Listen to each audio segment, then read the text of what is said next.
I mean, the idea that his life is on the line right now, everything's going to come down to what he says. He didn't need for this to happen, but clearly he thinks he has something to offer that to fill in some holes in the case. Jesse, call me a cynic, but I truly believe that whatever good he could do is best left to the testimony and his recorded interviews with the police and in the squad car. He came off somewhat sympathetic in the car, down at the station, and I think he can undermine it once he takes the stand.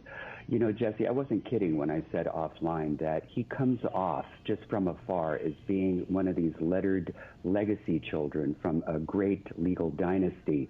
But I truly believe that once he takes the stand, he's going to come off like a Gomer Pyle, and he's going to lose that aura of legal respectability, and it could really, really backfire. But we'll see what happens. Well, I don't know if he needs to be a legal scholar. He needs to come off as a human. I think, if anything, the jury probably looks at him as a guy who, you know, was scheming and was doing all sorts of terrible things. You know, I think he just needs to come off as human and credible. And Joe, I'll throw it back to you on this. You know, this is a situation where, you know, he didn't have to do this. There was enough reasonable doubt, I thought, that his defense team put forward that they could have probably gotten, maybe not even acquittal across the board, but a possible hung jury. This is adding another variable, and he's going to be questioned about those financial crimes. It seems like he will probably plead the fifth, no? Yeah, I mean, I would think so, right? Because regardless, even if this goes well, he's facing a lot of time and a lot of trouble on, 99 financial related charges.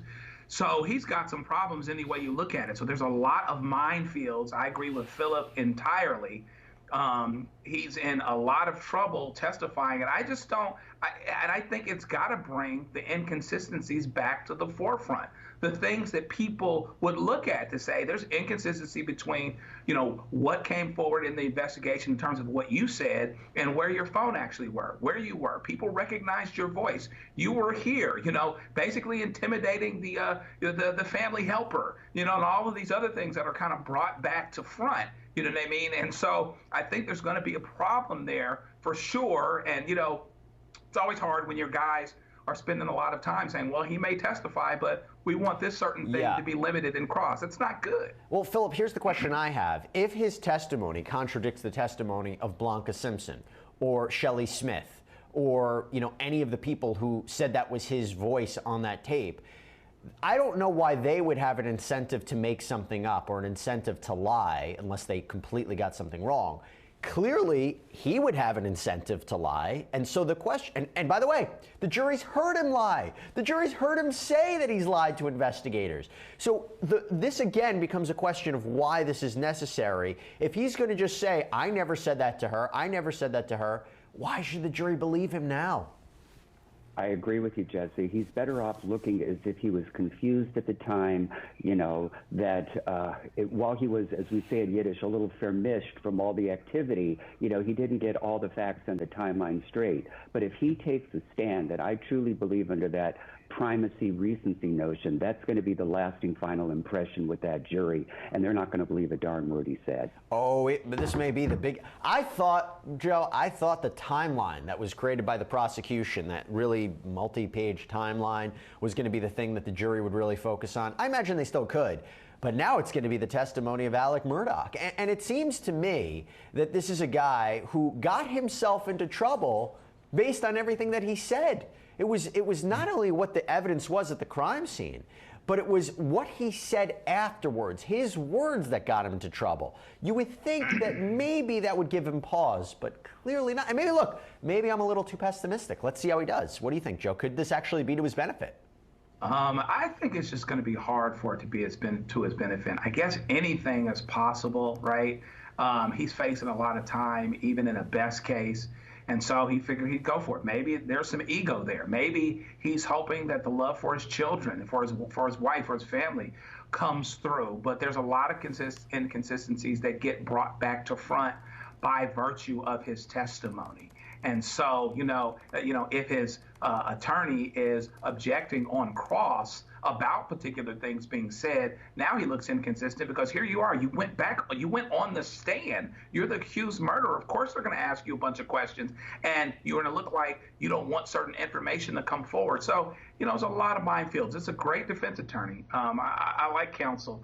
But, this is a big minefield, and I'll give you 10-1. He advised him not to get on the stand. I'll bet you he advised him not to. Okay, so that becomes an interesting question here, right, Philip? Like, if the financial crimes were never going to come in, do you think there was a situation, and maybe we're trying to read the tea leaves a little bit based on Dick Harpootlian's statements, do you think if the financial crimes were never going to be brought up in questioning of Alec Murdaugh while he's on the stand, that Dick Harpootlian advised Alec Murdaugh, you should take the stand, versus maybe what happened now, and again, we're purely speculating here, since you're going to be asked about financial crimes, you really shouldn't take the stand. Do you think that conversation happened?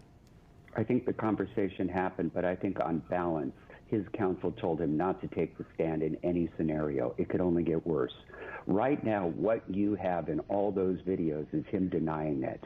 If he takes the stand, all they're going to do is confront him with all those videos, and now he's going to have to explain away why he lied or why he was incorrect or why he was inaccurate. And again, that's going to be the final impression with the jury. It's not worth it. Look, he's got reasonable doubt right now with what they have. If he's acquitted, chances are all those financial crimes are going to settle. He will likely see the light of day again, although after a lengthy period of incarceration. Well, Joe, now here becomes a question of how long this is going to go.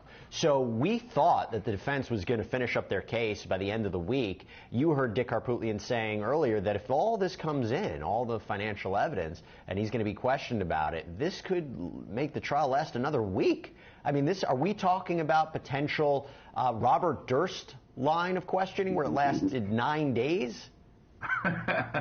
I think that it could, right? I mean, there's going to be so much for the prosecution to pick at after his questioning has occurred. And so it's certainly going to take some time. It's not going to happen quickly. I imagine that, I guess they have to think out loud, the defense does, about, okay, what areas do you go into? It seems like he's going to want to talk about some of everything, right? And so if he's talking about some of everything, then doors are open to talk about everything on cross. And so that can only take time. I would imagine it's going to be at least a few days. I think so too. And do you think that this is a prosecutor's dream now, Philip, to be able to question the defendant? Now, let's not forget, he was an attorney, okay? So he knows his way around this. It's going to be interesting to see it, but do you think that this is a prosecutor's dream at this point, to be able to question him about everything that's been presented? Oh, Jesse, Creighton Waters is licking his chops right now. He has probably spent the night preparing his cross of this guy. He's gone through every exhibit. He's gone through every video piece, everything, and he's going to have a question for every single point. But I wasn't kidding when I said earlier that, in a way, he's got nothing to lose, particularly if he wants to preserve his objection regarding the admissibility of all the financial crime stuff.